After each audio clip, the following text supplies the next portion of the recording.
شرور أنفسنا ومن سيئات أعمالنا من يهده الله فلا مضل له ومن يضلله فلا هادي له ونشهد أن لا إله إلا الله وحده لا شريك له ونشهد أن محمدا عبده ورسوله. قال الله تبارك وتعالى في الكلام المجيد والفرقان الحميد: أعوذ بالله السميع العليم من الشيطان الرجيم بسم الله الرحمن الرحيم. يا أيها الذين آمنوا اجتنبوا كثيرا من الظن إن بعض الظن إثم. صدق اللہ العظیم وصدق رسولہ النبی الکریم. وقال اللہ تبارک وتعالی فی شان حبیبہ مخبرا وعامرا: ان اللہ وملائکتہ یصلون علی النبی یا ایھا الذین آمنوا صلوا علیہ وسلموا تسلیما. الصلاۃ والسلام علیک یا رسول اللہ وعلی آلک واصحابک یا حبیب اللہ. یہ 4 دن کی چاندنی دولت نہ لوں کبھی. یہ 4 دن کی چاندنی دولت نہ لوں کبھی. آقا تیری گلی کو چھوڑ کر جنت نہ لوں کبھی. آقا تیری گلی کو چھوڑ کر جنت نہ لوں کبھی. اور یہ زندگی تو وقت ہے سرکار کے لیے. یہ زندگی تو وقت ہے سرکار کے لیے. مرنے کے بعد سے آپ کے دیدار کے لیے. یہ زندگی تو وقت ہے سرکار کے مرنے کے بعد سے آپ کے دیدار کے لیے. اور ایک پل بھی اپنی موت سے مہلت نہ لوں کبھی. کتنا عجیب تصور ہے کہ یہ زندگی تو وقت ہے سرکار کے لیے, مرنے کے بعد سے آپ کے دیدار کے لیے ایک پل بھی اپنی موت سے مہلت نہ لوں کبھی. کیونکہ پیش نظر جو عظیم بات ہے. اور میری بھی کاش یا رسول اللہ, میری بھی کاش آپ کے قدموں میں شام ہو. میری بھی کاش آپ کے قدموں میں شام ہو. نام تو حضور کے منگتوں میں نام ہو نام تو حضور کے منگتوں میں نام ہو. دنیا کی عارضی سی بھی شہرت نہ لوں کبھی. دنیا کی عارضی سی بھی شہرت نہ لوں کبھی. میں اپنی بات آگے بڑھانے سے پہلے ایک بات کی وضاحت اور بھی کر دوں کہ ہماری تمام تر گفتگوؤں کا جو مرکز ہوتا ہے, جس کے گرد ہماری ساری کی ساری گفتگو گھومتی ہے, وہ ہماری جماعت کے متعین کردہ 3 اصول ہیں. نمبر 1, قرآن مجید. ہمارے درس قرآن کے جتنے بھی سلسلے ہیں یہ اسی نقطے کے ارد گرد گھومتے ہیں. اور دوسرا ہے سیرت رسول مقبول صلی اللہ علیہ وسلم سے استفادہ. اس کے علاوہ جتنی بھی محافل ہوتی ہیں اس میں آقا علیہ الصلوۃ والسلام کی سنت اور سیرت کے بارے میں بات چیت ہوتی ہے. تو یہ ہمارے جماعت کے دوسرے پوائنٹ کے اوپر بات ہوتی ہے. اور تیسری بات جو آج کے دور کی نہ سمجھ آنے والی بات ہے وہ ہے عملی تصوف. یہ روحانی محفل چونکہ تصوف کے موضوع پر ہوتی ہے, لہذا آپ ہماری گفتگو کے پچھلے ریکارڈ دیکھ لیں, وہ سارے کے سارے تصوف کے اوپر گھومتے ہیں.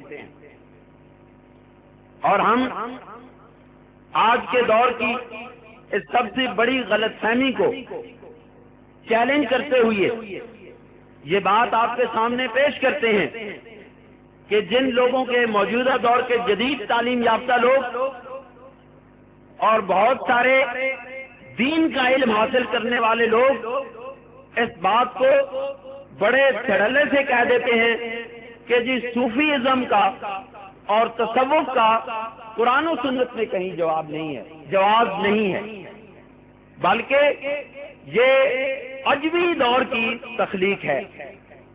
اور عجمی دور کون سا کہلاتا ہے؟ جب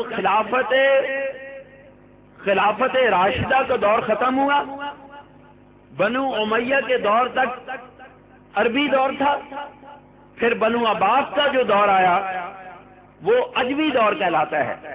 اس کی وجہ یہ ہے کہ بنو عباس کی جو تحریک اٹھی تھی وہ مسلم خراسانی نے اٹھائی تھی اور وہ خراسان کا رہنے والا تھا، اس لیے اس کو عجمی تصوف کہتے ہیں کہ یہ جو ہے نا عجمی تصورات ہیں۔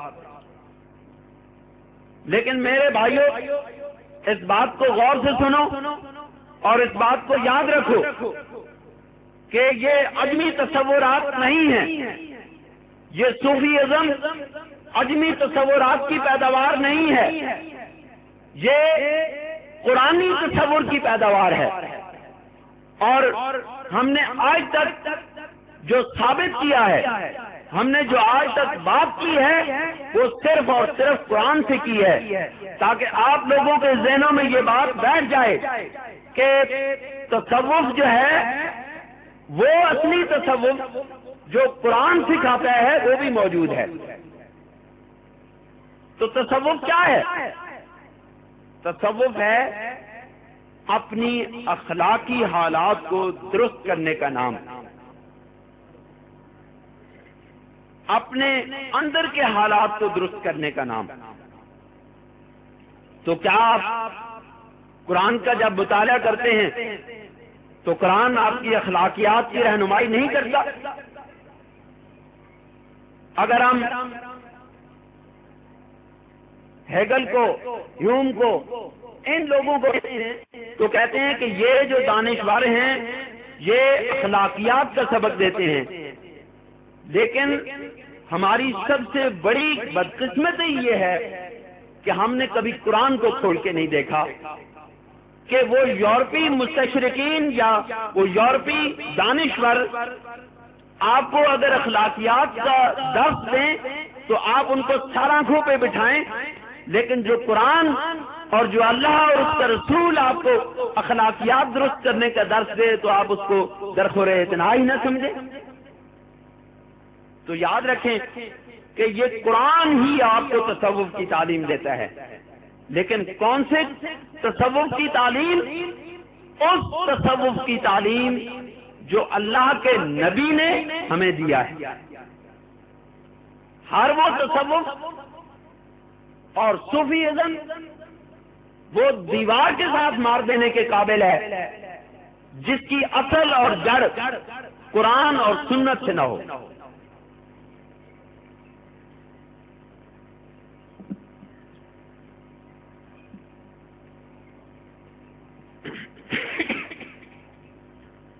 تو آج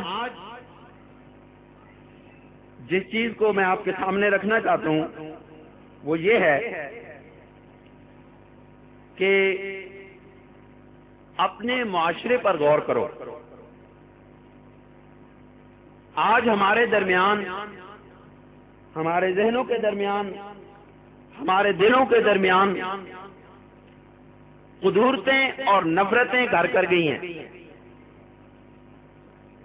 ہر مسلمان دوسرے مسلمان سے کینہ اور بغض اور حسد کا شکار ہو گیا۔ یہ گر جائے گا یہاں سے، میں جب ضرورت ہوگی مانگوں گا۔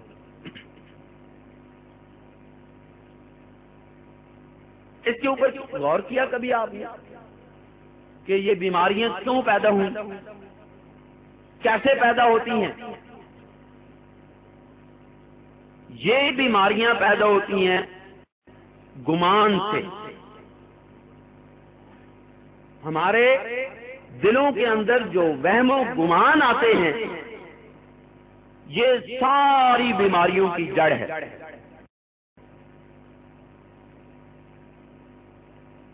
گمان کیا ہے؟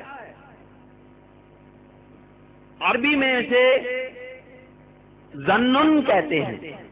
ظن، گمان، وہم.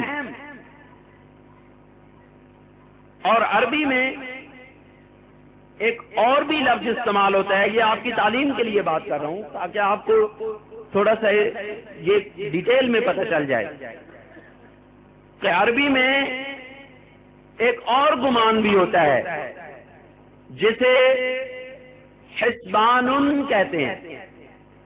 الحسبان. حسبان یہ ہے کہ جب آپ کے ذہن میں دو باتیں آ گئی،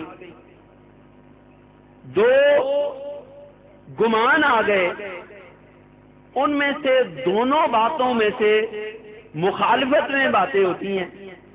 ایک گمان آتا ہے کہ یہ بندہ میرا دشمن ہے، پھر گمان آتا ہے کہ نہیں، ہو سکتا ہے یہ میرا دشمن نہیں ہے.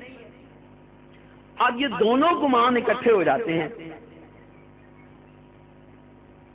لیکن انسان جب اس کیفیت سے نکل آتا ہے تو پھر اس کا ذہن یکسو ہو جاتا ہے اور وہ صرف ایک ہی گمان کرنے لگتا ہے. اس کے ذہن میں صرف ایک بات رہ جاتی ہے کہ یہ میرا دوست ہے اور یہ میرا دوست ہے. تو جب دونوں چیزیں ہوں تو اسے ظن کہتے ہیں. جب پازیٹو اور نیگیٹو دونوں رجحانات آپ کے ذہن میں موجود ہوں گے تو اسے ظن کہتے ہیں. لیکن جس وقت ایک گمان غالب آ جاتا ہے، ایک بات غالب آ جاتی ہے تو اسے حسبان کہتے ہیں. قرآن مجید میں اس کی مثال سنیں. جب اصحاب کہف اس غار میں چلے گئے، دین اسلام کہ وہ داعیہ لے کر اٹھے تھے، دین اسلام کی دعوت لے کر تھے، تو حالات نے ان کو مجبور کر دیا. لوگوں کی مخالفت اتنی بڑھ گئی کہ وہ اپنے دین کے کام کو جاری نہ رکھ سکے، تو انہوں نے کیا کیا؟ وہ سب کو چھوڑ کر ایک غار میں پناہ گزین ہو گئے. پھر کچھ وقت گزرا، جب لوگوں نے دیکھا جا کے ان کو، تو ان کو یہ گمان گزرا کہ یہ تو سو رہے ہیں.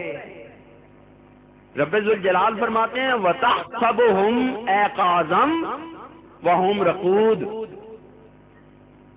کہ وہ گمان کرتے تھے، ان کا یہ بات پکی ہو گئی تھی ان کے ذہنوں میں کہ یہ لوگ سو رہے ہیں، لیکن لوگوں وہ سو نہیں رہے تھے، وہ جاگ رہے تھے. اس سے یہ بات اخذ ہوتی ہے کہ دین کا کام کرنے والے مرتے نہیں، تو مر کر کے بھی جاگتے رہتے ہیں.